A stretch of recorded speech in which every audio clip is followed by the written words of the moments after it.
Hi friends, welcome to my channel. మనం road మీద వెళ్ళేటప్పుడు కనుక గమనిస్తే రోడ్డు మధ్యలో అక్కడక్కడ ఆ మూల నుంచి ఈ మూలకి ఒక చిన్న ఎత్తుగా కట్టడం అనేది ఉంటుంది. ఒక బంప్ లాగా.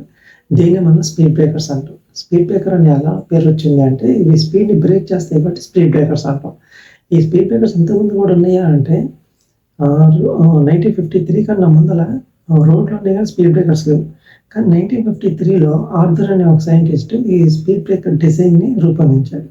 ఇతను ఈ రూపొందించిన డిజైన్ని యూఎస్ గవర్నమెంట్‌కి ప్రపోజ్ చేసినప్పుడు యాక్చువల్‌గా స్పీడ్ బ్రేకర్స్ వేయడానికి గవర్నమెంట్‌కి పెద్ద ఖర్చేమి అవ్వదు.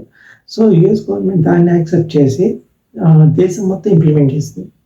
ఇంప్లిమెంట్ చేసిన తర్వాత ఈ యాక్సిడెంట్స్ కౌంట్ అని చాలా వరకు తగ్గింది. ఎప్పుడైతే పాజిటివ్ రిజల్ట్స్ వచ్చినాయో ఇది గమనించిన యూకే గవర్నమెంట్ సేమ్ ఇదే స్పీడ్ బ్రేకర్ టెక్నాలజీని తన దేశంలో ఇంప్లిమెంట్ చేసింది.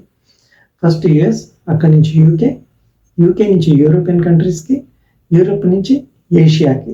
ఈ విధంగా ఈరోజు ప్రపంచంలో ప్రతి దేశం ఈ స్పీడ్ బ్రేకర్ టెక్నాలజీని ఇంప్లిమెంట్ చేసింది. ఈ ఐడియా చిన్నదే అయినప్పటికీ దాని రిజల్ట్ అనేది చాలా చాలా పెద్దది. అది లైఫ్స్‌ని సేవ్ చేసే రిజల్ట్. సో, ఐడియా చిన్నదైనా కూడా ఆ చిన్న ఐడియాని ఈరోజు ప్రతి దేశం యాక్సెప్ట్ చేసి ఇంప్లిమెంట్ చేయడం జరిగింది. నా వీడియో కనుక మీకు నచ్చితే లైక్ చేయండి, షేర్ చేయండి, సబ్స్క్రైబ్ చేయండి. సబ్స్క్రైబ్ చేస్తే నన్ను ఆదరించిన వారు అవుతారు.